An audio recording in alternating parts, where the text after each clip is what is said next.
Guys, foreplay starts in the kitchen. Now, we're not talking about walking up behind your wife or your girlfriend and kissing her on the neck. We're talking about wowing and wooing her with your ability to make an unbelievable meal that will make her mouth water and make her weak in the knees. Today, I'm joined by the most interesting man that I know, and we are going to talk about the sensual experience of making food that will make your wife weak in the knees and make your girlfriend go gasp when she takes her first bite. Now, these are things I wish I knew 20, 30 years ago. We're going to discuss why making food and eating a meal together is both an intimate and a sensual experience that you need to learn how to craft as an evolved man. Why are you missing out on greater intimacy by taking a lazy approach to your food? And what the overall sensory experience in life is, and how you can get strong and lean by improving your seduction game. You'll learn ways to create a meal that makes her mouth water, plate food that leans into the idea that we eat with our eyes first, and makes practical use of the idea of dinner and a show. You'll learn how flavor starts with scent and how to build anticipation through your preparation. All that and more on The Evolved Man. Welcome to The Evolved Man, where we are at war with the mediocrity of modern man. The Evolved Man is for men like you who are willing to be open, vulnerable, and aggressive learners. Men who are not afraid to disrupt and change. It's time we ditch the current conventional idea that we devolve with age, that the dad bod is our destiny, and that the glory days are behind us. Your best isn't behind you, and I'm here to provide you with practical tools, a few tips and tricks, and everyday wisdom to help you evolve into your highest form. Strong, lean, smart, educated, and emotionally intelligent. Now, let's go to war.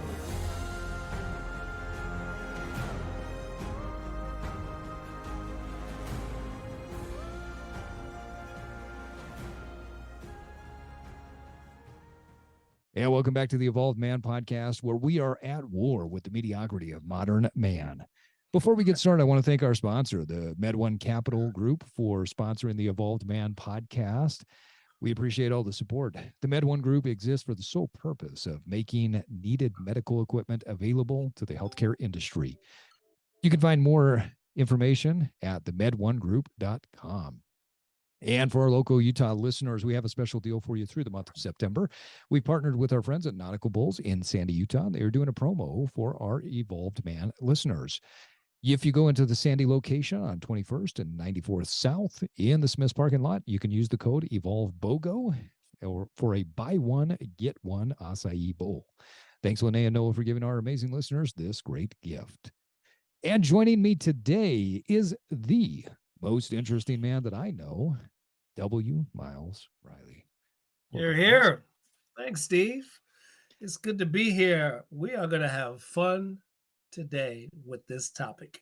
It's going to be a great one. You know, in the past, we've had guests on. We've bantered back and forth, but, we're going to jump right in and lean into this idea that we've been telling ourselves for quite a while, that the best podcast episodes happen when it's just you and me talking, when we're on the radio, or excuse me, we're on the phone. We're not on the podcast. We're not on the radio. We're just chatting on the phone, and we are pontificating about all the areas of life that we love to talk about. And those are the best podcast episodes that we believe we have. So while we're not on the phone today, and we might have a couple of listeners joining in to listen to us, we're going to have one of those podcast episodes. So let's jump in with some interesting research on the topic that we're covering today. I found some really fascinating stats coming from an article called The Science of Attraction. An analysis of over 3.7 million dating profiles performed by Zeusk found that both men and women are more likely to message potential partners if the other person's profile mentioned food. Food and health appear more than any other interest in dating profiles. It's a passion for cooking implies a passion for food as well. And given those who list it as a 2-for-1 hobby in terms of attraction in the interest of dating prospects. So, according to Helen Fisher's classic piece in Psychology Today, the reason is innate, not cultural, she says. Around the world, men have given women presents prior to lovemaking, Fisher says. A fish, a piece of meat, sweets, and beer are among the delicacies that have invented or that men have invented as offerings. Other species do this as well. Many creatures give their partners food as a way of demonstrating their worth as providers. For humans, sharing food is linked to perceptions of attractiveness and intimacy. In a 2013 study published in the Journal of Human Nature, T.R. Alley and colleagues showed that videos of couples dining in a group to university students. Afterward, the researchers asked the participants to rate the mutual attraction and intimacy of each couple. The students found that couples that were dining together were more attracted and more intimate when they fed one another or they shared food with one another. Sharing food, the article continues, is also tightly linked to our earliest and most deeply ingrained feelings about safety, security, and emotional regulation. Myrtle Hamburg, Katrin Finhauer, and Carlo Schnaugel note in a 2014 study, and this study is linked to the act of food offering and emotional regulation. Human attraction appears to be based on a wide variety of sensory inputs, the authors continue, but sight, sound, smell, taste, and touch all play a role. According to Sarah Chodster at Popular Science, the reason may be that weighing information on multiple sensory channels allows the brain to make more informed decisions about whether someone is a good potential mate. So, Miles, like we said, if I've said it once, I've said it a million times. You and I have the best podcast when we're not talking to anybody else, where we're just able to riff, play off of each other, and go back and forth. I think some fascinating research to kick us off, because we're diving into a topic that we're both passionate about, and that's making beautiful food. But not just making beautiful food, it's how is it that you can create a meal for your wife, for your girlfriend, for your significant other? How can you create an experience that draws them in? So You forgot something. This is really critical. Okay. You What did forgot I something. forget? You said you could create a meal for your wife, friend, all of that, but you didn't say yourself. And Oh, that's okay. where it Fair enough. starts. Fair enough. Because if it becomes a habit of you cooking beautiful foods and making beautiful dishes for yourself, it becomes a reflex and not something you're doing because somebody is coming over. But there's better practice. And this is something that you do with your Instagram. You show this. If any of our listeners are not following Miles' Instagram and you want to get some amazing food porn, you need to go to I mean, you really should start a what do they call those pages? OnlyFans? You should be an Only Food Fans where people can pay to see what your plating looks like. It's beautiful, and you often are just doing this cooking for yourself, or you're cooking for you and your son, right? Right. Yeah. Yeah. Yeah. So I great point. I couldn't agree more. You've got to create beautiful food for yourself. In fact, right before this episode, I just finished up a plate of eggs. And I am addicted to making eggs in the way that Gordon Ramsay teaches. They're very light and creamy, Yeah. and Yeah. with the Yeah. butter and the creme fraiche. And I had some clients recently give me a big box of fresh tomatoes from their garden. And so I Oh, sliced up a few of these tomatoes and I just laid them out on the plate. And I should have taken a picture and sent it to you. I make food like that for myself on a regular basis, like you do. right. And there's I don't even know how to describe it, but there's a beautiful process that you go through and a beautiful feeling that you have once you've made this amazing food for yourself. And you look at it and say, that's for me. I created that self, or I created that for myself. You feel a sense of pride, a sense of Yeah. self worth. Like you are worthy of something because you did this for yourself. So couldn't agree And you more. also get into flow. Flow, You uh, really do. uh, a perfect example is the other day, I made a Caesar salad with wings. Okay. And I plated it a particular way. And I liked what I did, but something was bugging me, something. And so I literally took the wings off the plate, scraped the Caesar off, and I started to think about what I had done. And what it was is I didn't like the geometrical shape of it. Nice. So now some of the wings had a little bit of the Caesar salad on it. And if I was going to transfer it to another plate and change the shape, I had to get my little cooking tweezers and pluck off the lettuce that had stuck to the wings. Now we're And talking detail. right, and then it hit Yeah. me when I was doing it. It hit me. It took a second because it brought me out of it. But I was in the middle of flow as I was taking the leaf, the lettuce off the wings, so that I could replate them on another plate, give it another geometrical shape, and then put the Caesar salad back on. And for brief moments, I was gone as I You lose leaned over the yourself. plate with the Yeah. tweezers and I was plucking it. And it happens often. It happens often. Sometimes when I'm cooking, right in the middle of cooking, I start to consider color. I normally consider color early on, but and there have been moments where I'm just kind of hungry and I'm throwing some things together. But right in the middle of that process, I start thinking, I need color. What Mm. colors do I want? What colors am I feeling? And then that starts the whole process of thinking what else to put on the plate. And again, I enter into flow when I start thinking about things like color. Dr. Mihai Csikszentmihalyi, the father of flow, if our Yeah. listeners have not read his seminal work of flow, and then a follow-up work on creativity, both phenomenal books. I would highly recommend, if you have not read them, that you need to read them and study them. The process of getting into flow is something that, as you were just describing, you get into this state where you're so focused, you're so challenged with this idea of moving things around on the plate and creating beauty that you get lost. Time and space disappear and you're lost in the moment.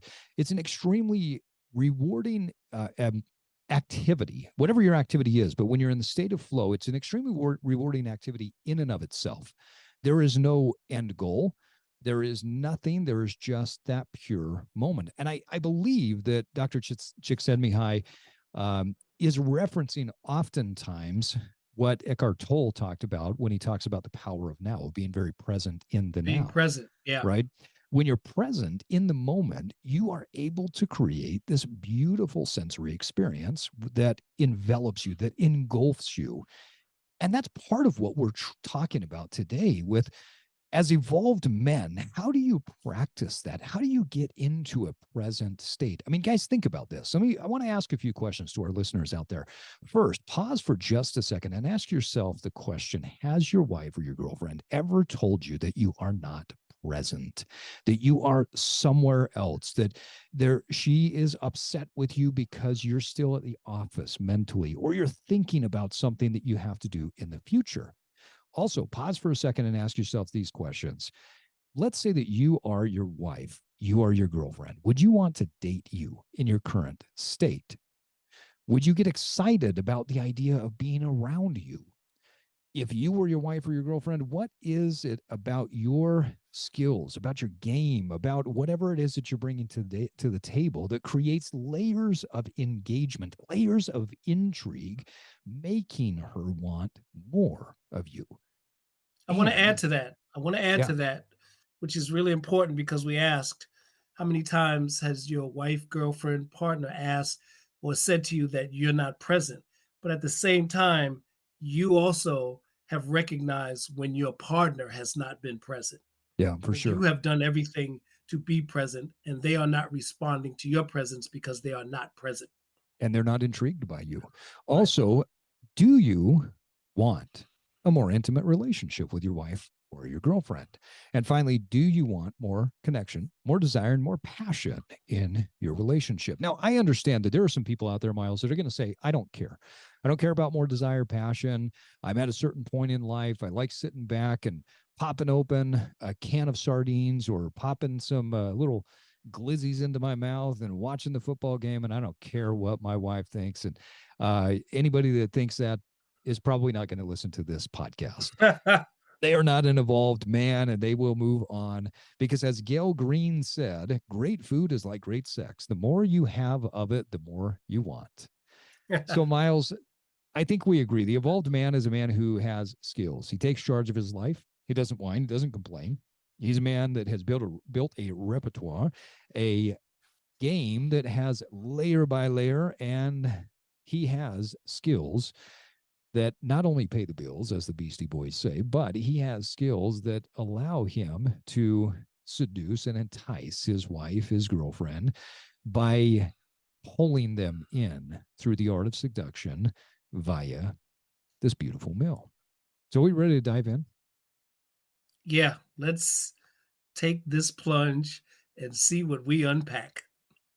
Let's talk first about some of the obstacles that men run into. Now, when we think about obstacles in life, there's internal struggles, there's external struggles, there's philosophical struggles. The struggles that I see most men having, especially when it comes to their relationship, is there's no real intimacy. And I'm not even just talking about physical intimacy, I'm talking about intimacy of the heart, physical touch, physical connection, physical intimacy that is non sexual. Sexual intimacy is important, but non sexual physical intimacy is just important. I think that men are also struggling with that idea of how do I connect? I think that they have a really difficult time connecting with their spouse. They're not able to just be present, be in the moment, and take in all that is their spouse or their girlfriend. I think a lot of Well, men wish they had more sex, more intimacy in a sexual nature in their relationship. And frankly, they're finding that as they get to a certain age, they might not be as interesting as they thought they were. well, this is a. I mean, one we have to be able to frame this in its proper perspective. Um, we can't make it sound like men are regressing. We have to think of where men have come from traditionally in America and Okay. maybe all over the world. You think about in the 50s and 40s and going back where men were supposed to be stoic and quiet. What's there's a great phrase. Did you say stoic? I like Not that. Not not stoic, right, stoic. stoic, and Stoic. hold Sounded very on to German your of you. emotion. Yeah, Yeah. hold on to your emotion. Hold on to your feelings. We've only started after the 60s and 70s and 80s to almost ask men. Women have been asking men to be more emotionally present, Right. Right. to reveal yourself. So, in 100 years from now, we might have, the type of man that we're talking about now, this evolved character, but he's coming out of something, not regressing back from something. And I Yeah. think that's important to It's an understand. interesting perspective, isn't it? I wouldn't disagree with that, especially in America. However, I would say in other parts of the world, it's a different story. The term gentleman is used in all English language, right?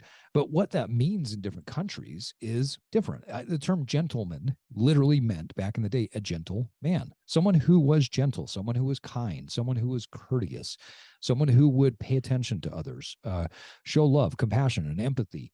That didn't mean that that person was not all of the other masculine characters Right. or characteristics, but they were a true gentle man. And so I Right. think that I would agree that the pendulum has swung. And one of the things that you and I have talked about since day one, when I called you up and I said, hey, I've got this concept, it's called Evolve. It's going to be a business, it's going to be a podcast. It's all about helping people to evolve into their highest self. One of the things we talked about at the very beginning is that I believe that there is a more evolved way. And that doesn't mean that we are turning a podcast and a business into another chest thumping, savage barbarian type of conversation. I mean, I just read the news today, and the top two headlines I saw was number one, the new iPhone Pro 15 Pro is out, and number two, Liver King is getting sued. Well, why is Liver King getting sued? Because he went out there, put his body out there, and he implied that if you buy my products and you eat meat and you shove liver in your face and you go get sun, you do all these things and you can look like me. Well, then it came out that this guy like many of us in the industry knew just by looking at him, that he was on massive amounts of steroids, up to $11,000 worth of steroids every single month in order to look like he did. In fact, somebody asked me the other day, they said, what do you think of Liver King? This is before I read this article today where he's getting sued for massive amounts of money. I said, he's a pretty funny guy, honestly. He's a good entertainer. And it's unfortunate that he puts a message out there that is so loud and obnoxious, and people think that like that's a normal thing to do. No, it's not normal. Guys don't need to be tearing their shirts off and running around and acting like savage barbarians in order to be a real man. That's ridiculous. The evolved man is all about being nuanced in life. And when you need to be tough and strong, then you're tough and strong. When you need to be gentle and a gentle man in life, then you are that way as well. We are not one-dimensional creatures. And that's the whole concept, especially behind today's episode, is take stock of your life from time to time. If the love life, if the intimacy, if the connection is not there, don't look at your spouse and say it's her fault. Don't look at your girlfriend and say it's her fault. Look at yourself and take some personal accountability and ask yourself the questions. And say, okay, if I have a gap, if I'm missing something in life, what is it that I can do to make improvements? And I'll tell you right now, if you want more intimacy, if you want more connection, the last thing you should be doing is tearing your shirt off and shoving raw liver into your face and pounding your chest and running around. That's absolutely ridiculous. Miles, I want to ask you a question. I had a conversation with a client today, and he made this statement, and I've heard this several times over the past 25 or so years that I've been in the health and fitness industry. He said, I started to get fat when I moved to America. That's like one of the most common things I've heard from other people when they can't come to the States. And I thought, I've heard that too. Yeah, that seems to be the number one thing we're famous for, is getting fat. Poor eating, low movement, fast food, convenient this, convenient that. We become so far removed from real food, from beautiful, sensual experiences, and we're just fat, dumb, and numb. Well, you know what I hear a lot? This is the phrase I hear a lot. And I have a lot of friends who say this. I don't have time. Yeah. I hear that all the time. And then if I really listen, when I hear this phrase, I ask, so what is your day like? And when they start to think about their day and break down their day, they do have time. You Of know, course they do. if you've spent 3 hours watching football, Yeah. Yeah. you know, and you spend the other time sitting in a bar or, you know, it takes, you know, some of the meals that I cook take literally 30 minutes. Well, it's amazing to me. One day I walked into work. This is some time ago, and I popped open my little food container. Somebody walked by and said, "What is that? That smells amazing." I said, "That's my breakfast." And he came over and put his nose in my food. He said, "That is amazing. You eat steak and eggs every day?" I said, "Just about every day." Yeah. How do you have the time to prep it? Right. So what are you talking about? I mean, look at the steak. It's a beautiful. It's slightly above rare. It's rare plus maybe. Some days if I'm a little bit busy, Which means it took less things, time. Yeah. It took If less it's time than if it's medium well. So that's right, less and time so in the if kitchen. it's some days it was medium because I got distracted with some other things. But the reality is, my breakfast takes me about 12 to 15 minutes in the morning to prepare. Steak and eggs. Yeah. It's beautiful. It's gorgeous. I'll throw in some other things here and there. I love putting yogurt, some berries. Like there's a variety of things that I'll rotate between depending on the season. Come on, 12 minutes, 15 minutes. And this guy, I said, here, take a couple of bites. So he takes a couple of bites. His eyes go big. He's like, oh my gosh, this is amazing. I said, how about I do this? When I come tomorrow, I'm going to make 2 of these. I'll make you one. I'll make me one. No, you don't have to do that. I made him one. He brought, not only did he come back to my office and bring me the container afterwards, but it was perfectly wrapped up, wiped down, cleaned out. And he bowed. He said, I can't believe, thank you. That was the best thing that I've ever had. I can't believe that I ate this today. And I can't believe you eat like that. I said, look, man, as an evolved man, I believe we should be eating like kings. I believe that we should be cooking food for our spouse or our girlfriend like they are a queen. Now, I want to go back into what you talked about, the time aspect. Time is the easiest excuse that everybody has for the reason why they can't eat well, why they can't read a book, why they can't get off their fat ass to go start working out and get in shape. It's the reason why we have bad relationships, bad parents, bad everything. It's because we make the excuse of time. We're not present. We're not focused. We're not getting in and doing the things that it takes to create an experience around the things in life that are most important. I mean, how many times have you sat and had a great meal with someone else, and later on you just think, man, that's a memory right there. That's something I'm going to constantly come back to. Well, pretty often. I mean, one, if you pick your people like you pick your food, when the food is done and it's beautiful and it tastes good, you're gonna have the same reaction with the person across from you. It could be Yeah, intimate, it could be just a good friend. right, right. It's a good friend, and if you pick your food like you pick your people, you're gonna come out on top, and that's really all there is to it. I mean, you and I, when we had the book club in Utah with We had Casey, great food, we had great great food. food, but Yeah, we had great company. right, right. And it's almost as if you kinda know who not to invite to Yeah, the intimate circle yeah. of your dining. And we said no to a lot of people. Yeah, When we when said no people to a found lot. out what we're doing, we said no to a lot of people. No, no. And there was and I couldn't agree more. So having a great meal and having great people around is key. That's where connections are made. I think about some of the best experiences of my life, and it's always around a meal. That's where the funniest stories are told. That's where the dumbest jokes are told. That's where we laugh, we connect. There's this strong intimacy when it comes to creating a great meal.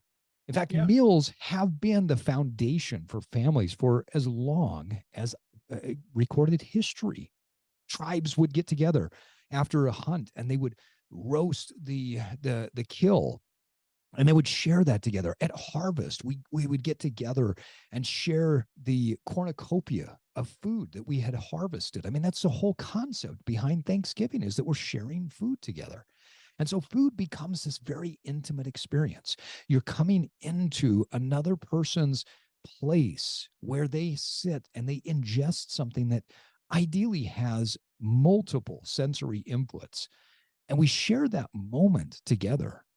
And there's one moment where I'm taking a bite, you're taking a bite, and we're connecting with that particular food in a way that it's really difficult to connect with the same thing in other areas, right? Because we're experiencing the flavor, we're experiencing the scent, we're experiencing the moment together. And if we're both present, we have this opportunity to connect mind to mind, heart to heart, soul to soul. It's so critical. But guys say they don't have time. What I really believe that it is, and I'd love to get your thoughts on this, is they don't have skill.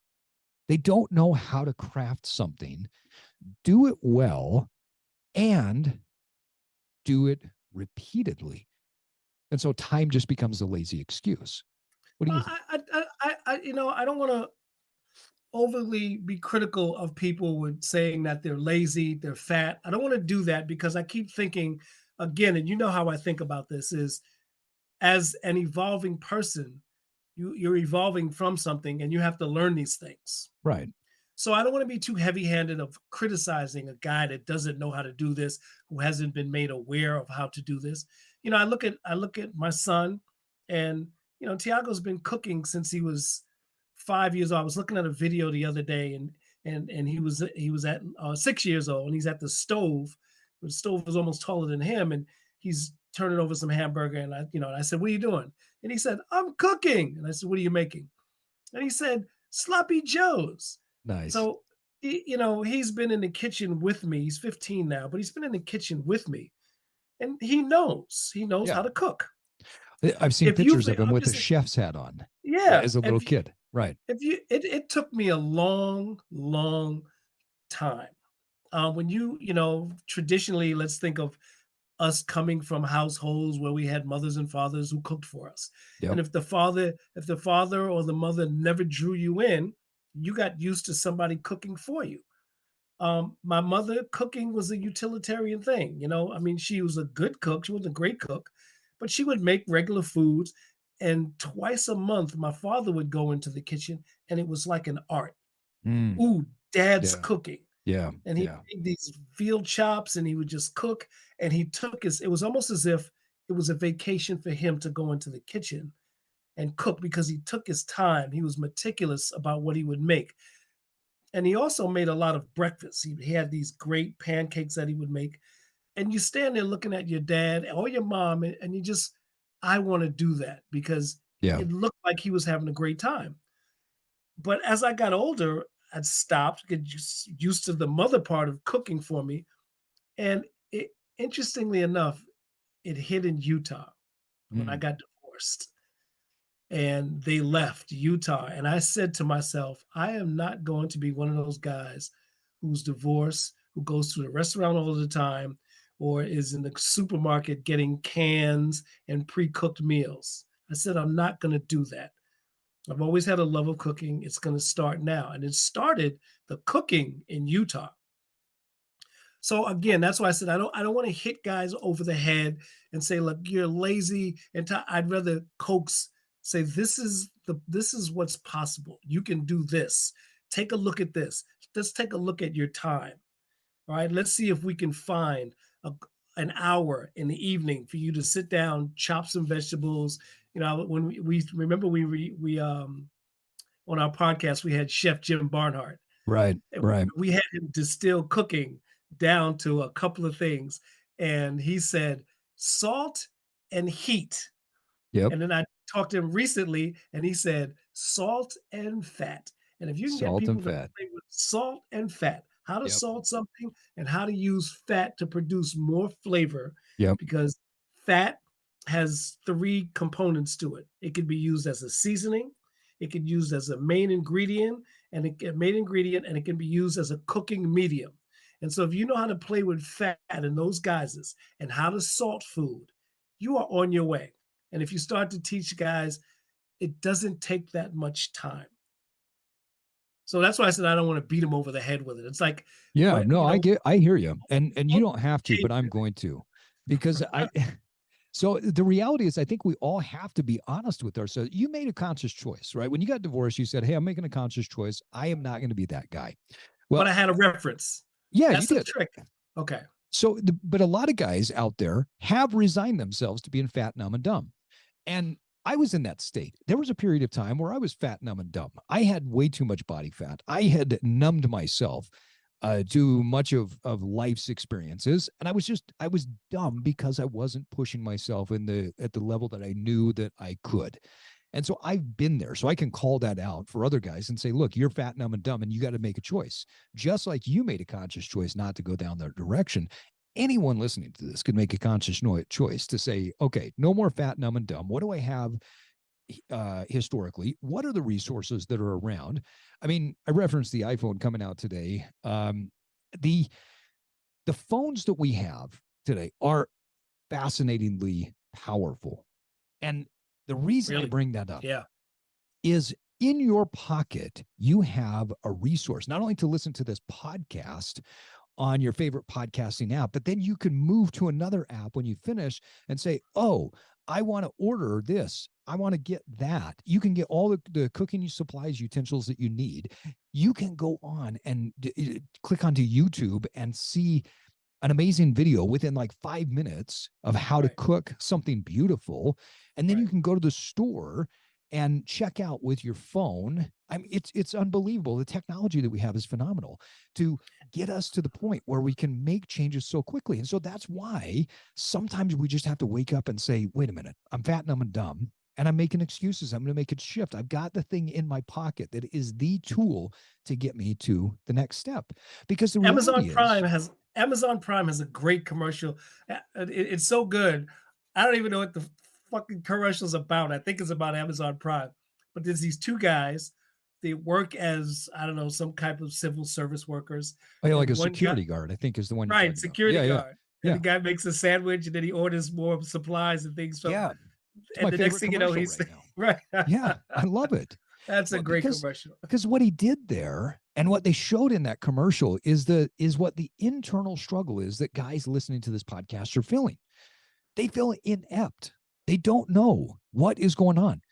Wife, girlfriend has lost interest. The relationship's not that fun anymore, right? They feel uncomfortable with that. They probably feel uncomfortable because they're overweight. They're looking for alternatives to feeling vibrant and alive. And a lot of them will just turn to a little blue pill to say, well, okay, I don't feel great. And so I'm having a hard time, getting in the mood. And so I'm just going to turn to the little blue pill. And that's going to be the source of solving my intimate problem. Or they look at other things in lieu of connection because they're struggling to find connection. They don't know how to create a moment of connection. So whether it's porn, overconsumption of social media, endless TV watching, or anything of the sort, they're just looking to escape. And there are listeners out there are men out there that this is what they're struggling with. And that commercial showed that the guy says, oh, but what if? What if I could do something different? What if I could change my life in a different way? And so he took one step and he ordered something, and then he made the sandwich a little bit better. And then the next Right. thing that he ordered, and he made this, and he's watching the videos and he's doing things. And then one day it's like he walks past a place that says, hey, we're hiring a chef. And then he goes in there and applies for the chef job. Well, we literally live in a society with the tools and the resources to make a pivot and become more evolved like that. Now, here's the biggest challenge. One of the biggest things that I run into when I'm coaching men is that technology has moved at lightning speed. In fact, if you ever read anything by a guy by the name of Ray Kurzweil, you'll understand that the rate of increase in terms of the doubling of our technology, our speed, everything else, it's not slowing down. I mean, it is getting to the point where we're moving at such a breakneck speed that we can't keep up. The challenge that men have is that technology is moving so fast, but our emotional intelligence, our ability to connect internally with who we are, what do we feel, what are we sensing, then regulate that emotion by saying, here's what my emotion is, or here's what I'm feeling, here's what my need is. Okay, now let me go achieve that need by making sure that I've got the right strategy. That emotional connection has been largely lost when I talk to men. They just sense something and either push it down or they go in a different direction and try and numb it. And so fat, dumb, and numb is not really a criticism as much as it is a classification of how we're living our lives, because we are letting technology drive us forward rather than saying technology is now a tool that will facilitate my evolution, will facilitate my growth. We got to change. We got to get deeper, but we've got to make a critical decision. We have to make a transformation to decide. Let me ask you a question. What was it that made you decide when you got divorced and you're sitting there? Why did you say, I'm not going to be that guy? It's a confluence of many things. It had a lot to do. One, I had always admired anybody who could cook. I loved watching people in the kitchen. At the time, we didn't have the proliferation of cooking shows that inundate television now, Yeah. which it's just to me phenomenal. Everything from the silliness of cooking competitions Iron to Chef. Iron Chef. Yeah. The guy that sits there and gets egged on to eat everything. Dives, Oh, something, diners, something. dives, and Right. drive-ins. Yeah, And yeah. drive-ins, Right. yeah. So, I had always been a fan of men cooking, always been a fan. And that pretty much was the main driver of, having a kitchen. Um, I had a moment, one with my ex-wife Alicia, where we were in New York and I wanted pesto and I bought a jar of pesto. And Okay. she said, "Why would you buy pesto? Why don't you make it?" And I literally looked at her like she was out of her mind. "Make pesto? Who does that?" Yeah. Yeah. And she showed me the ingredients. We went home. She made the pesto. It took all of 10 minutes, and she made the best pesto I've ever had. And that's when you start to get a sense of, wait a minute, there's some things I haven't investigated. Yeah. I've never really Yeah. investigated food, farmers markets, fresh vegetables. When I was a stand-up comic, I used to make a joke about, you know, get used to buying green meat. So the first time I bought meat that was pink, I argued with the guy and said, "Meat's supposed to be fucking green. Don't be selling me this pink shit because meat is not pink." Nice. So But it it was a but you confluence of a lot referenced of something that things. I think is important. I mean, because of the great and again, don't get me wrong. I'm not against our society, and I'm not against technology. I love what technology can do for us. The fact that you are in Ohio, I'm in Utah right now, and we're sitting here having a conversation as two old friends. I love it. I love everything about it. And it has also made the connection between food and preparation and consumption so distant that we have forgotten what the whole sensory experience is about. I really kind of liken it to there's a lot of studies out there that are talking about one of the reasons why men get so addicted to porn is because they just want the end result of the orgasm and they have a really difficult time understanding the entire seductive aspect that it takes, the give and take and the interplay between the man and the woman of like I'm seducing you, you're into me, I'm into you. And so men, because that's too hard and we're so used to just going to McDonald's to get our food and we're so used to tapping a button here to order that we're just looking for the end result really quickly. And so we're missing the middle part. We're missing the part where we have to work for something. So we're living in a society where, as you referenced, making pesto is not that difficult.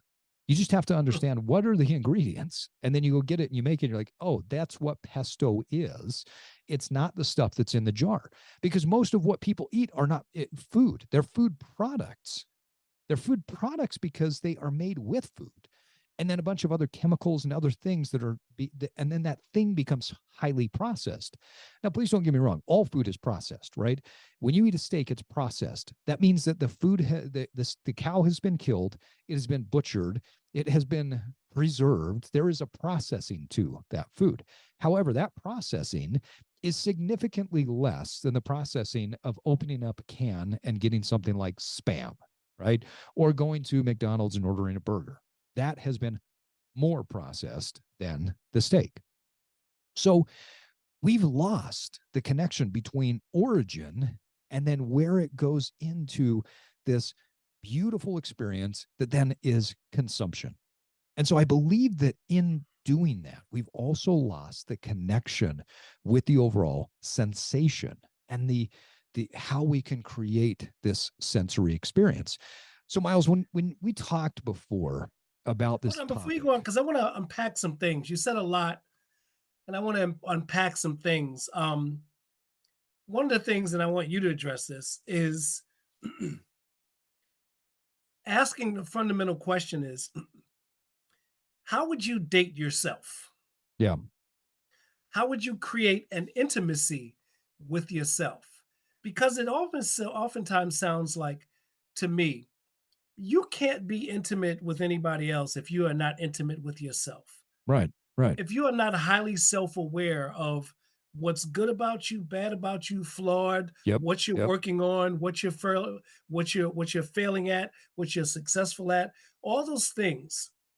I had a great conversation with a woman the other day in the library, and I was talking about when I go out for my walks at midnight. And when I walk around town at midnight, there's nobody out.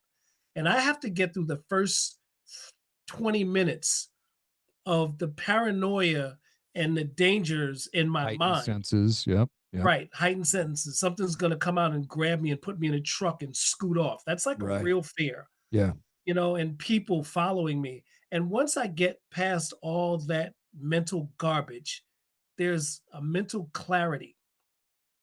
There's a mental clarity. So the garbage leaving is still an intimate relationship I have with myself. The mental clarity, I have a relationship with myself. And then to do that walk and then to come home and start preparing food with an empty mind. Yeah. It's almost like I'm in this place of just pure creativity. That's a level of intimacy I have with myself. And I think oftentimes where we start talking about creating something for someone else, if we haven't done that to create it for ourselves, then creating for somebody else is just going to be this huge, it almost like, "Oh, I got to do this." Now, I want you to Yeah. address that. And I'll tell you one quick example and I'll let you get to this. Um, a friend of mine who has a kid, and the kid just started dating girls, and this kid keeps his room horrible. But now he's got a girlfriend who comes over every once in a while, and he Nice. has to go clean up his room. And I told the dad, I said, "Why don't you tell the kid to just keep his room clean? So now he doesn't have to make the extra effort to clean it before the girl gets there, because in that little paradigm creates resent. Yeah. Yeah. You're doing it Because because you feel like you have to. I have to. I'm doing it Yeah. because I'm she's doing coming it to over. show off. Yeah. Right. Right. But if, Yeah. if you're doing it for you and it becomes your habit, then when she's coming over, she's just walking into your world of you keeping it neat. Yeah. And I think I that's love where you're going with this. I think that's a great microcosm Yep. of the macrocosm that we're talking about with men. Yeah, because really it's about discipline, right? Your current body, your current life, your current skill set is a representation of the discipline that you had previously. And so there is something to be said for this idea of just how you do anything is how you'll do everything.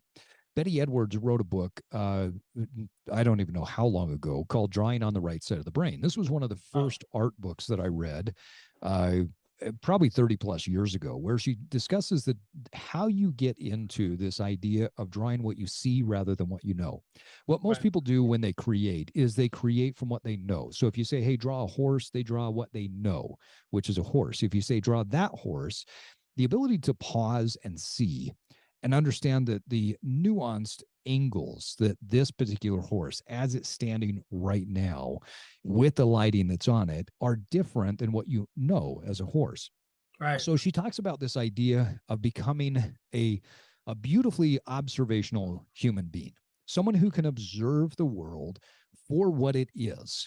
And one of the concepts that she taught that I started to apply that made the biggest difference in not only my artistic pursuits, but life in general was the concept of dating yourself. So, coming back to what you said, what would it be like to date you? How would you woo yourself? Now, the date yourself concept is that as a man, you pause and say, if I were to take myself out on a date, what would I want to do? And then you do that and you schedule it regularly. So I date myself regularly.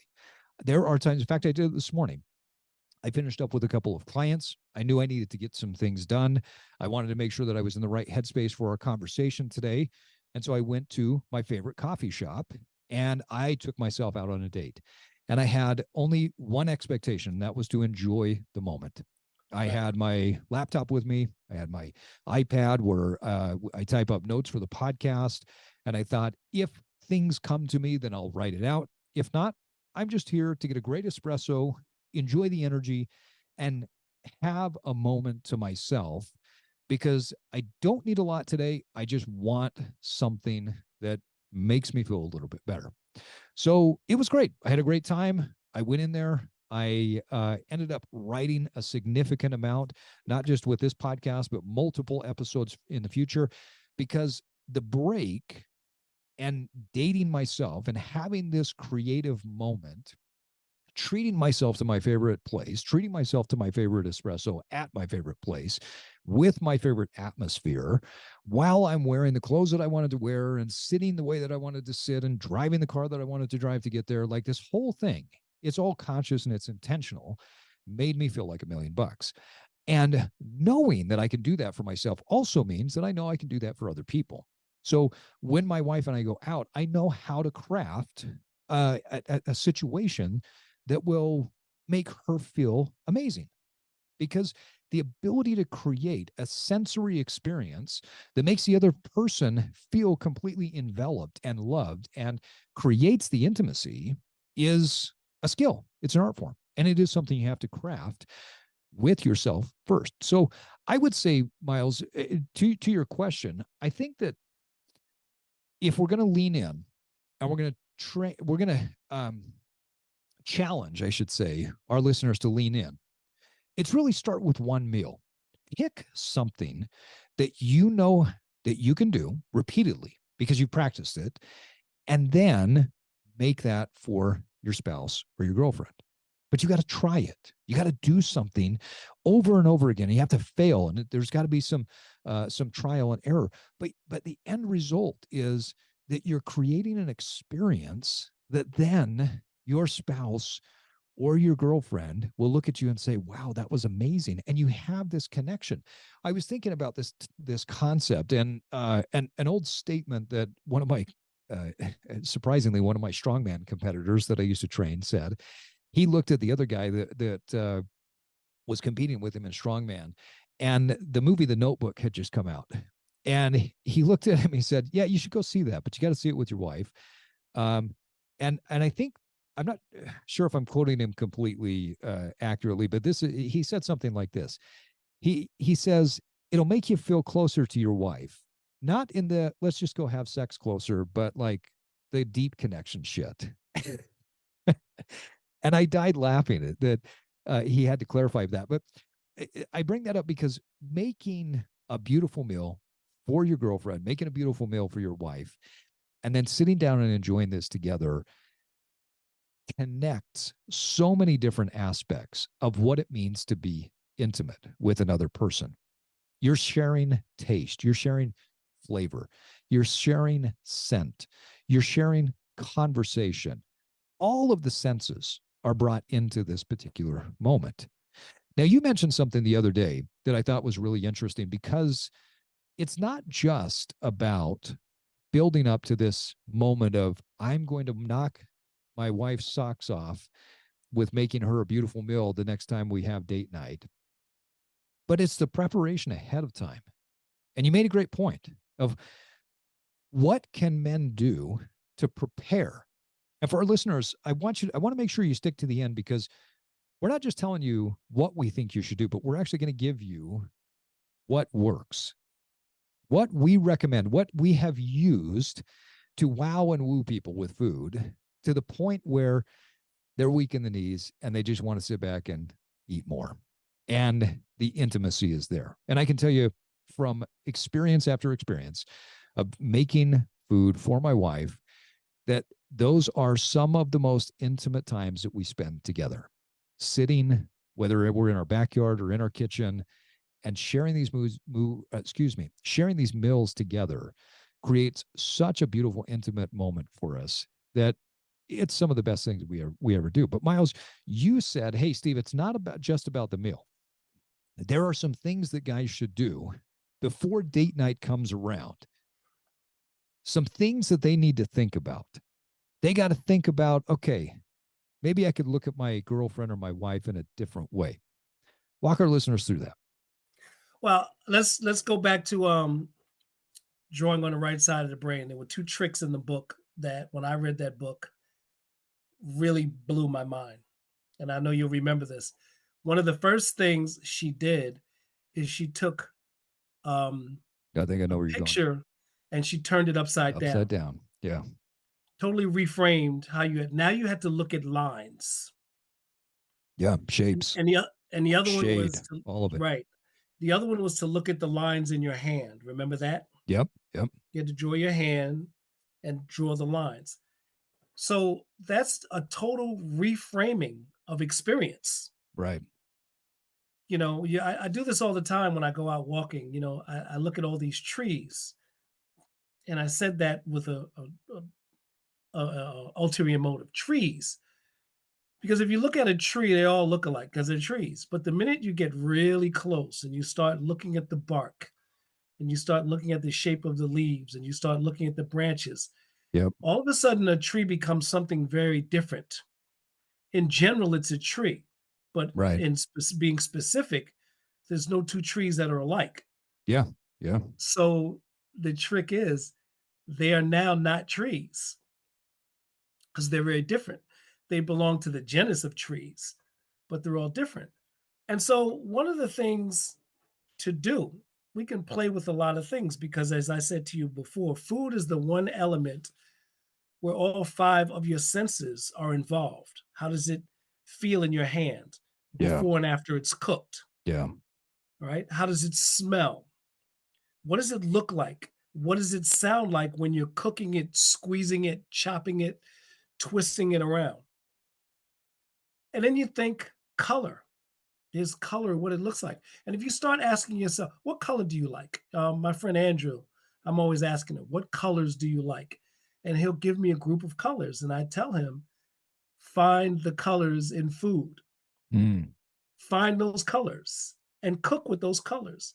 You know, if you look at the orange, yellowish orangeness of turmeric, the red paprika. So you start playing with those things, and those are the things that can enter you into flow Well, because now when you observe the go ahead. colors, let's say that your wife or your girlfriend wears on a regular basis, you can Yeah, see that, right? So if you just yeah, pause and you see these things, yeah. you can say, how could I implement some of her favorite color into what I make? And what's Color also is interesting is ask powerful. her. Yeah, If you ask her, and then right. all of a sudden, imagine you're sitting there, you've asked her what her favorite colors are, or you know what they are, and you go out and you create a meal that has those colors. And then all of a sudden you're sitting across from her and you ask, did you notice anything special about the plate? Yeah. Yeah. And she might say yes, And she may but you not. hope, but you're hoping she says no. Yeah. So that you can say, based on what you told me about the colors you like, that's how I crafted this plate. And to take it a step further, it's not just what do you like, but why? How do you Right, feel? right, Right. What right, is it about that color that makes you feel that way? right. Why is it that you're interested in that? Right. If she says if she says, I love purple, and you say, why do you love purple? Because she says, I've always wanted to have sex with Prince. You don't put purple on that plate. There's no purple rain right there. Right. You brought up the turn things upside down concept, and I've actually used that often over the years. If I'm crafting a piece of art, I'll look at it, I'll turn it upside down. In fact, I look back at Yeah. some of the artwork that I enjoy the most that I created, and most of them were drawn upside down. In episode 41 of the Evolve podcast, we had Jason Hewlett on, Oh, and yeah. Jason wrote an article, a blog post about quote unquote cheating on his wife at Target. And it became a viral sensation. And I've known Jason for 25 plus years. His article was phenomenal because it was this idea that we're talking about. He looked over, he was standing in line at Target. He didn't realize that he went to Target at the same time that his wife did. And he looked over and he said, I just, I kind of felt embarrassed and I kind of felt shameful because I caught this image of beauty out of the corner of my eye. And I thought, oh my gosh, that woman is gorgeous. And then as she turned, I realized it was my wife. And he said, I cheated on my wife with my wife because I had a different perception. I saw her with Yeah. new eyes. Now, Yeah. guys, That's how many times have you done this where you just paused? You set everything aside, the arguments, the fights, the bickering, who left the toilet seat up and who didn't mow the lawn or whatever it is. How many times have you just set that aside and said, what if I were looking at her for the first time? yeah. What can I see? Turn it upside down. What are the layers, the nuances about her appearance? What is it about her mannerisms? Like Danielle has this thing, and I observed it years ago when I first fell in love with her, with the way that her top lip curls, or that when she's holding certain things with her hands, the way that her hands flow, it's very elegant. In fact, I have this photo that I took of her when we were first married where she was painting and she's holding the brush, and there's something about the way that she held that brush that I just thought, oh, that to me, that's her. It's a beautiful expression of this creative, flowing gorgeous woman that I fell in love with. And every once in a while, I'll just pause and I'll look at the curvature of her lip, or I will look at the angle of her hands when she picks something up. And I absolutely love that. And so, guys, what is it that you're currently missing? Is there a color? Is there a nuance? Is there something that she has said that you could pull into this meal? And so I think what Miles is talking about is an important point, that before crafting a meal, take some time, flip the picture upside down, and start looking from a new perspective. What Right. is it about your wife or your girlfriend that you have forgotten? What is it about your wife or girlfriend that you are blind to, even though they're right in front of you? Yep. And again, the other part of it is, how do you reframe yourself? How do Yeah. you look at yourself anew? There might be subtle desires, hobbies, little tiny things that you've possibly tamped down, neglected, and those little things are part of you. And when you start to grow them, you start to grow new leaves, new branches on Yeah. yourself. You Well, know, and I everybody has their strengths. Maybe right, you're a goofy person, but the goofiness might be the thing that she fell in love with. And so if right, you do it in a way that makes her laugh, that's endearing, right? And so right. could you create a meal that's fun and maybe a little bit silly to create that enduring feeling, right? Here's one for you. Ask yourself, and I've done this and failed at it miserably because there's some things I need to clean up, but ask yourself, how would I taste to somebody biting me? Mm, I'm not sure how How I feel about that one. how do I sound? How do I I don't even sound? know how I would ask that question to myself, but Oh, you gotta figure that one out. How would I yeah, sound? that's That's new. easy. Yeah, How would yeah. I sound when I'm talking to somebody? Yeah, you're breaking What down all the senses. Taste. Yeah, what are Yeah, they yeah. hearing, Touch, right? right? Right. When I touch somebody, how are they responding to my touch? Yeah, yeah. Does my touch feel creepy? Does it feel inviting and warm? Is it sexual? Is it, you know?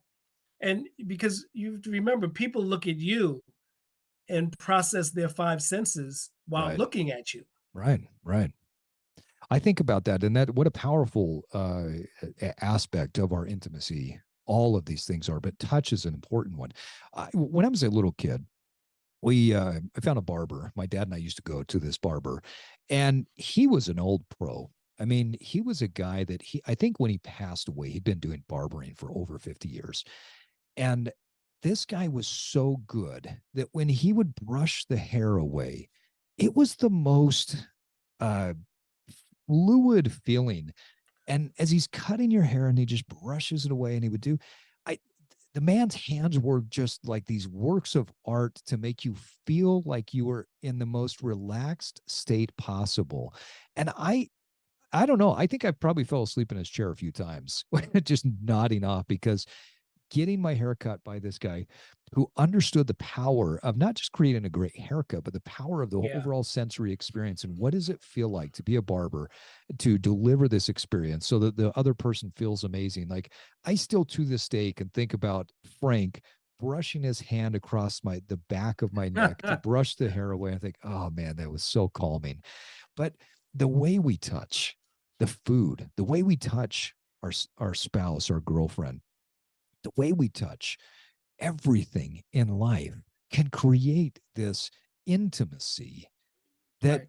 pulls, that draws, that, as we talked about at the very beginning, creates layers of interest, creates layers of mystery.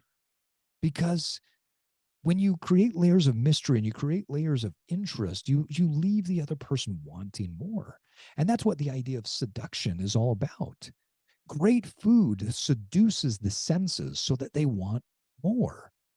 Great touch, great taste, great smell, great sight, plating the food, all of these things, they create this idea that I want more. And I believe that's foundational for the intimacy. Yeah. All right, so Yeah. Miles, people are getting ready to prep a meal for their spouse. They've spent some time. They are practicing it and they're dating themselves and they've made beautiful food for themselves and they're starting to become more aware of their girlfriend or their wife and they're saying, hey, this is something that, I want to create for my spouse. I want to create for my girlfriend. I want to create a great experience. What else do they need to think about? Think about, and I do this often.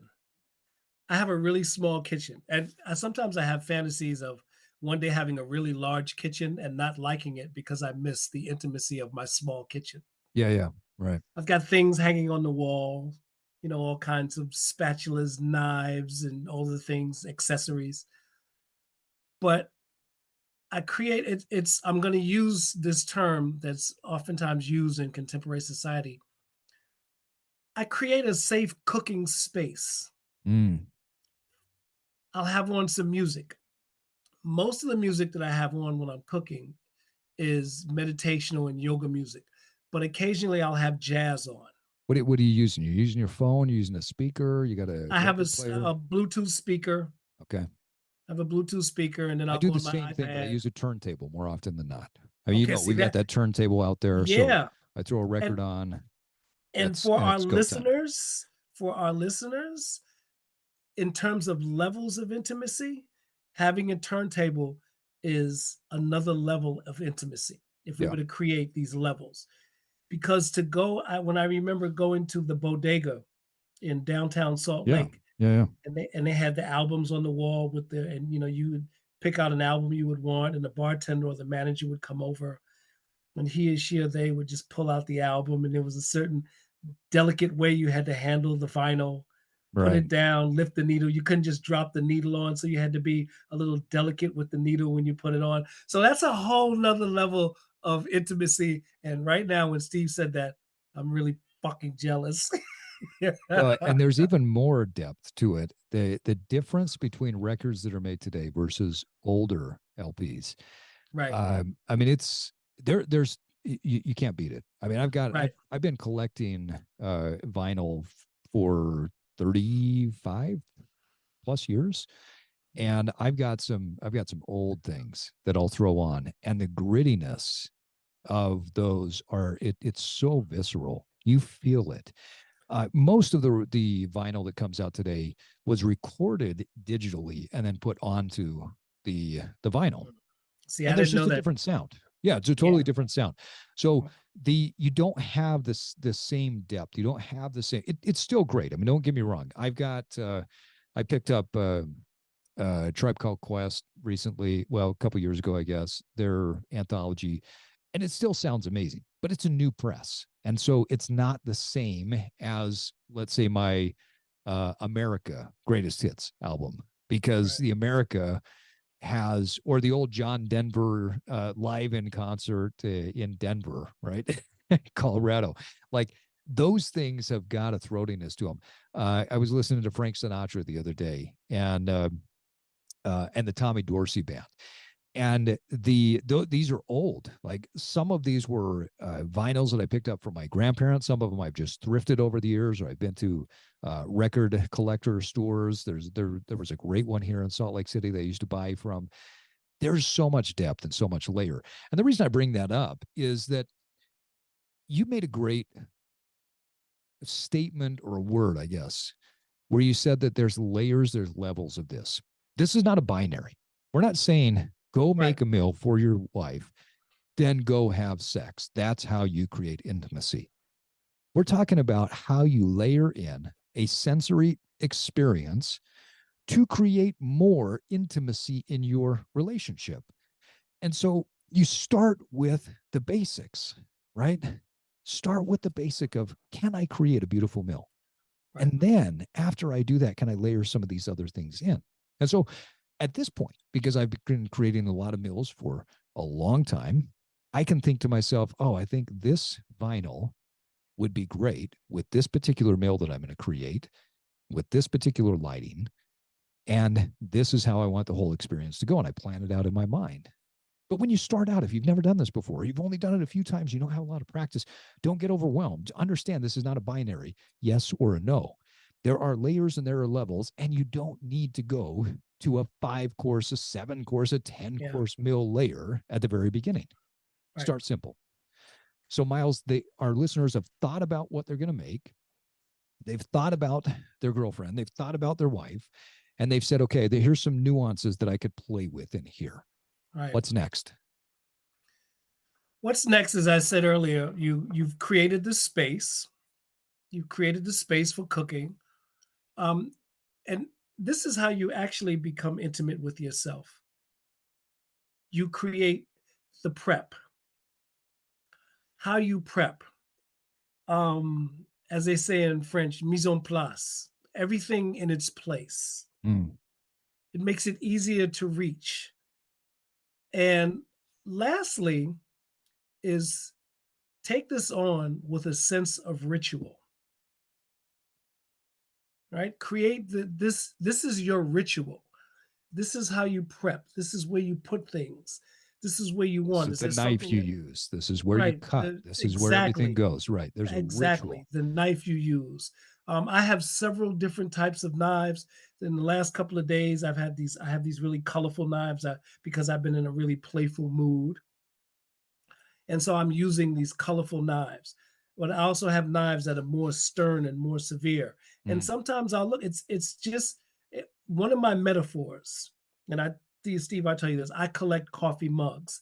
right. And every morning when I go make coffee, I literally stand in front of my mugs and ask the question, who am I feeling like today?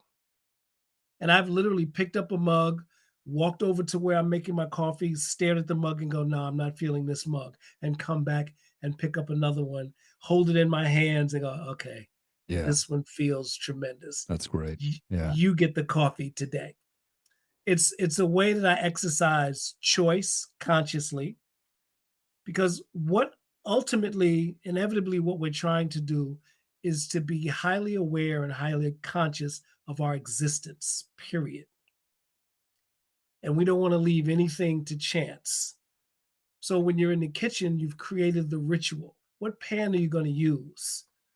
Again, what do you have to prep so that by the time one thing is done, the other thing is already done that you have to pour on if you're making a meal that has that. Okay. So But and let's give some specific things right now okay, that we're going to tell our listeners. If you're not sure what to do, here's where we would start. And I think one of the easiest things that I learned recently from you that I have become obsessed with is this idea of reverse searing a steak. This blew my mind. I have cooked for years. I have made so many different things. And when you taught me the concept of reverse sear, I was blown away. So, what I'd like to do is I want to walk our listeners through it, and I want you to correct me along the way if I'm missing something.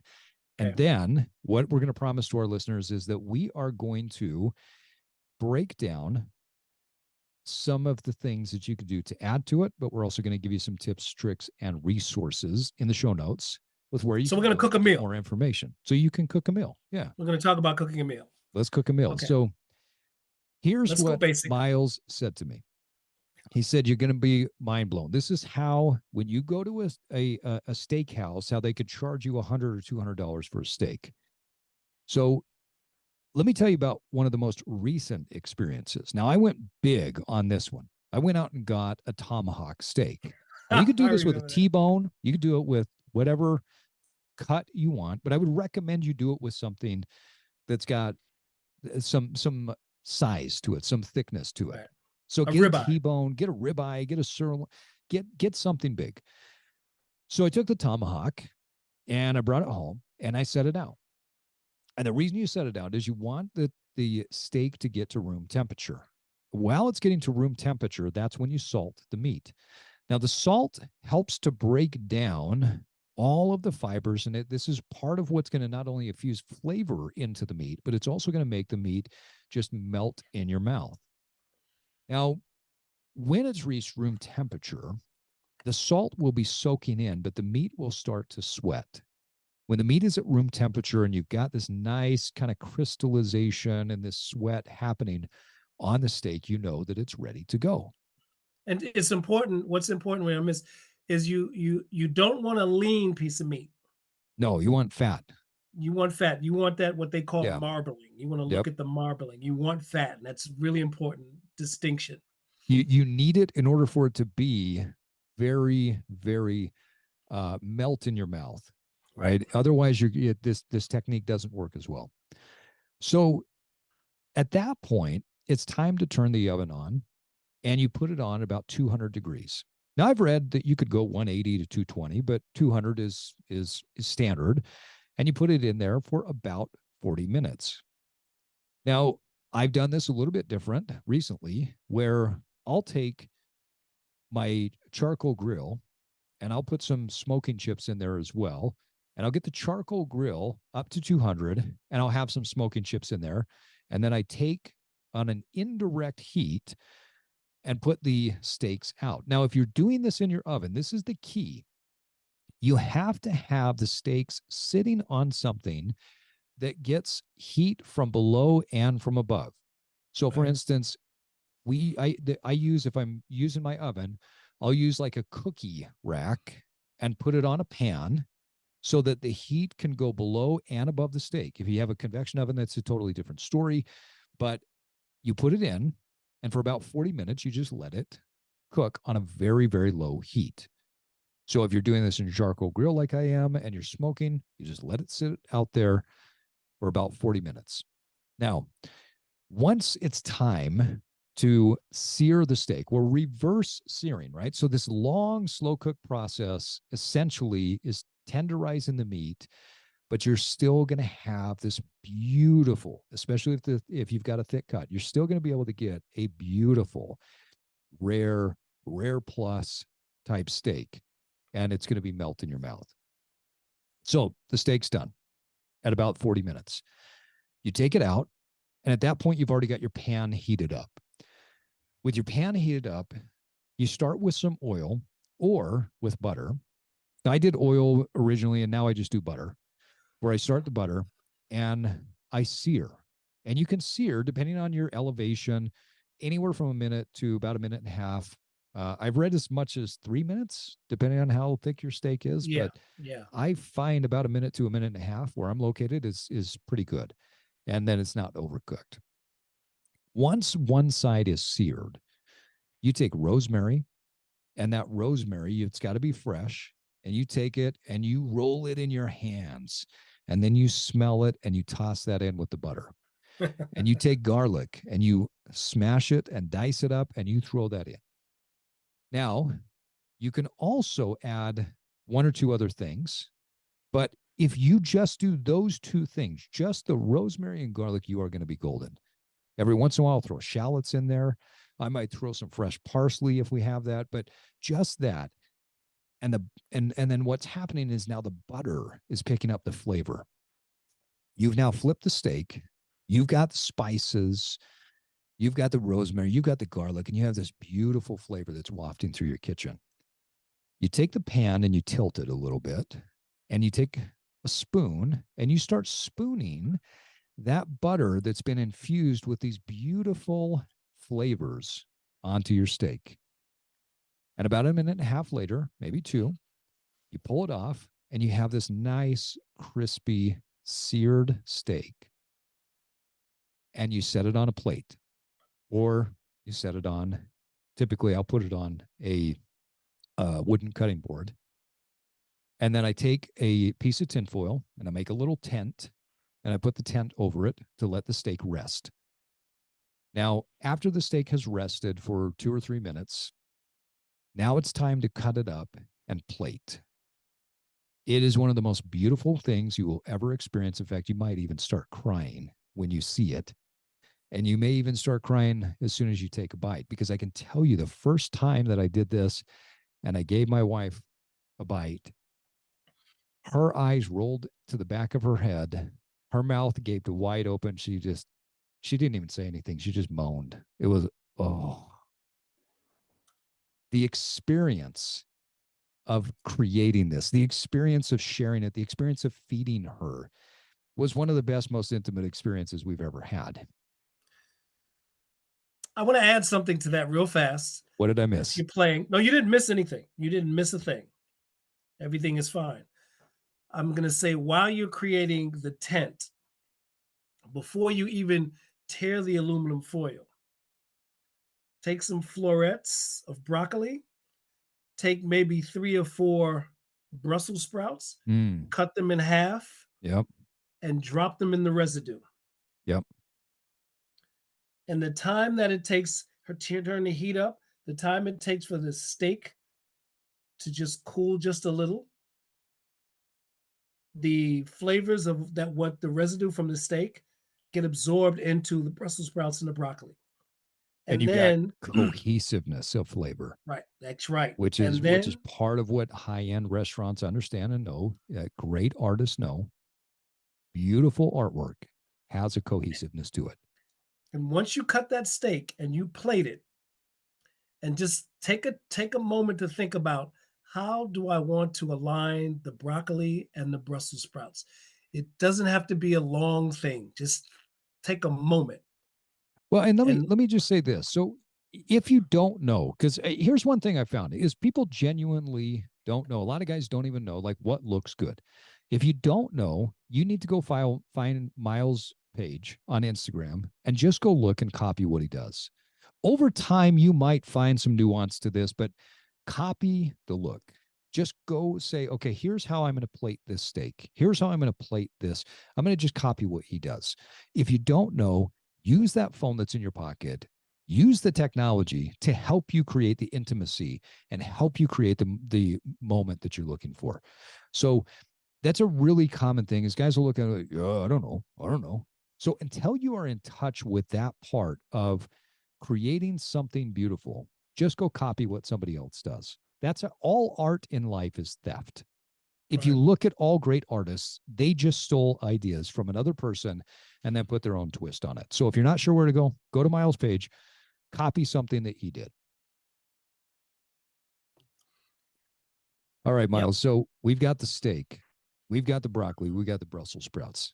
Now, honestly, we could probably leave it there. But if they wanted to add something else, what would you recommend? What would I recommend? So we've got a vegetable, we've got meat. How about playing with a small amount of mashed potatoes? All right. So walk us through how our evolved man would go through making the mashed potatoes. So what I do with mashed potatoes is one, I cut the potatoes and I leave the skin on. I get a russet potato, I leave the skin on, or I get the small potatoes. I don't know what you call them that are multicolored, Oh yeah, and yeah. I You get a cut bag of them those in that's like half. purple Yeah, and yeah, yeah. exactly. Beautiful. And I cut them, and I cut those in half. Or if it's just a russet, I cut it in maybe a 1/4 inch thick slices, and I boil it. It doesn't take any time to, and when you cut them that thin, the boiling time might be 10, 15 minutes. Now, this is probably something you should do before your steak, but as the steak is done, the potatoes are just getting really soft. Right. You add butter, garlic, and a little bit of heavy cream, and you will make the best whipped potatoes this side of the Mason Dixon. But real garlic. Don't Oh, use real garlic. powder. Yeah, don't go get garlic powder, garlic salt. No, Use no, no. real Real garlic garlic. and put it in there. Mince your garlic. If you want, if your garlic hasn't burned in the residue of your steak, Put it in. take a Yeah. spoon and yes, and that residue will Yeah. also flavor your potatoes. Yeah. That same rosemary, the same everything will flavor there. You've got a Everything. beautiful Yeah, exactly. E- cohesive e- consistency. And get a great exactly. salt. What kind of salt do you like? I'm a big fan of Redmond, which is actually a local Utah company, but I also love Malden salt, which is Ye- an English salt, it's a salt flake, and Malden makes regular flavor, and then they also do a smoked salt that I love both of those. What type of salt are you using? Well, as you said earlier, when I turned you on to the reverse searing, Yeah, that was me paying you back for introducing me to the Malden salt when I yeah, the was living Malden in Utah. years ago. Yeah, I remember when you cracked that box and I just had that buttery, full, just This is not salt. This is something else. Yeah, I when I got turned on to Malden, I had read an article in the Wall Street Journal. I was like, "What in the world is this?" So I found it at a local store, started making stuff with it, and I was geeking out. My kids were making so much fun of me because I said, "Taste this salt; like it enhances the flavor. It doesn't make things taste salty; it just enhances whatever Right. flavor." Exactly. Exactly. So they're making fun of me. Well, one day Johnny at the time loved making popcorn, and so he'd pull out the air fryer. He'd pop the popcorn, and he's looking around, and he kind of got this look on his face where he's a little bit smirking, and he takes the salt and he just starts drizzling it on there, and he poured the butter on the popcorn. He puts the salt on. He takes a bite. He goes, "Oh my gosh!" And Carly looks at him and says, "What?" He goes, "Malden salt popcorn is the best popcorn. Dad was right. Just enhances it. Try this." And so now the kids are geeking out about it in this moment after they've made fun of me for geeking out about the Malden salt. So Yeah. Malden's a great one. Redmond is another one that I really enjoy. Are there others that you use? You actually recently turned me on to I believe it's black lava sea salt. Oh yeah, yeah. We Yeah, found a I bunch of really that like in that. Hawaii. And then I have I picked up on Amazon a sampler. The sampler, it's 12 different salts of all varying type. There's a chipotle lime salt. Mm, Um, there's a paprika harissa salt. So I've been playing with the flavored salts. So I'm yeah. all over the place. I'm all over It's the place when fun. it comes to We salt. picked up about a half a dozen little bags of salt at a place on the side of the road in Hawaii last year, and there was Yeah, one of them that was a Merlot salt. And so yeah. when I was cooking with that, I went out and bought a Merlot wine and cooked with it as well, and the flavor was just unbelievable. So I would encourage our listeners to just, as you get into this more, start playing with flavor, start playing with things that you could do to make this experience better. So we've got some vegetables, we got the steak, we got some potato, and maybe this is for you. Maybe it's not. If it's not, find something else. But listen to the overall message that you need to, as an evolved man, create something that is a beautiful, sensual, and sensory experience for your girlfriend or for your wife. As an evolved man, it's up to you to set the stage. And it doesn't need to be the cheesy candlelight dinner. It could just be something really simple. What we just talked about is a simple thing that elevates everything. My wife and I have had this beautiful reverse seared steak sitting on our back patio. We've had this beautiful reverse seared steak sitting on the couch watching a movie that we liked. We had this in the kitchen. Like, it's I, if it doesn't all get eaten the night before, we put it with the eggs in the morning. It just creates conversation and it creates an experience. Now, if you want to take it up a notch, here's what I would recommend you do. Make sure that you've got some practice doing all of this and bring in the visual. Bring in the dinner and a show concept. Have your wife come in, pour her favorite beverage, and just tell her that you want to listen to her day and you want to listen to what she thinks about certain topics and ask her questions and have a conversation while you make the food. And as she has this inclination to say, "Can I help?" or "Can I do this?" or whatever, "No, I got this. I just want to take care of you." I guarantee at that moment, you are making a massive deposit into the emotional bank account of your girlfriend or your wife. It will take the level of intimacy to a new level because you are not only serving the sensor, or excuse me, the taste receptors at the end of this, but you are serving the deep emotional need that all people, women especially, need in order to feel heard and understood. Now, guys, maybe for some of you, you're listening to this and say, "Yeah, I do this." But my experience is most guys don't. And my challenge to you is get up and stop being fat, numb, and dumb and start doing this. Because you know what science has shown us is that people who prepare their own food actually lose more body fat than those that don't. People who prepare their own food get stronger, have a lower body fat percentage overall. And it's nothing magical. There's nothing scientifically like, we're not giving you this crazy secret of like, prepare your food and the calories in this food are different than the calories in the other food. What it does is it just creates a sense of ownership. You tend to eat a little bit less. You tend to enjoy it and savor it more. And when you have more savoring and more satiety, you will eat less and you won't feel like you have to just continually numb with a bunch of stuff that's not really food. So, if you want to be stronger, leaner, more fit, more intimately connected with your wife or your girlfriend, start to cook food, real food, and not food products. And I guarantee that your life is going to evolve in extreme ways. And also, and I know this is a time thing, but get your asses to a farmer's market. And even if you don't buy anything, walk Go around the look. market. Yeah, go Just go look. look. Go look. I Yeah. guarantee you something will jump all over you. But go look.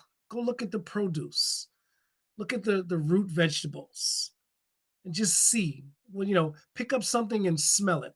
Ask questions because what inevitably we're trying to do is to create a lifestyle. Yeah. And oftentimes at farmers markets, they have things out to taste. So go out and taste it. Like I said, pick some things up, smell, look, watch, ask questions. And you'd be surprised of who you can meet at farmers markets just by asking questions about particular foods that you don't recognize or that you don't understand. And for God's sakes, the end part of style, have some style. There's a style to making food. There's a style to living life that is attractive, that is comforting, that is seductive, that not seductive in just that, hey, we're always trying to get the wife and the girlfriend between the sheets, but seductive to the point where people want to be around you. People want to experience what it's like to be in your presence when you have great style, when you have this lifestyle of being the evolved man. You make people feel more comfortable. You become a more attractive human when you do all of this stuff. So I can't challenge you enough to go out there and make this your next challenge. Well, Miles, what a great conversation. Oh, yeah. Yeah. I, we're going to get tons of guys calling us up, hitting us up on Instagram. How do you do that? What do Yeah. we do here? And we are open to it. We are open to it. I am wmiles.riley at Instagram. Get in touch Our because it's about sharing and elevating. all of our DMs are open. We want to Yep. help you get there. If you are not sure what to do, shoot us a message. I mean, hell, we'll even jump on a call with you. We'll FaceTime while you're cooking. We'll walk you through it. Guys, we want you to become evolved. We want you to do this stuff because I want you to have a sense of pride that comes from knowing you can make a great meal. I want you to be lean and strong and fit. I want you to bring back that Greek god ideal of that you are this man that can have it all. You can be lean, you can be fit, you can be strong, you can have a great intimate relationship, you can read books, you can be tough, and you can be a gentle man. You can have it all. Now, it takes time to get there. And like we say, you've got to create some sort of disruption in order to do it. And so we hope that today woke you up to an idea that you will go out and try and you will play with and you will be vulnerable to so that you can expand your overall game and your overall repertoire. And we'd also love to hear how it goes.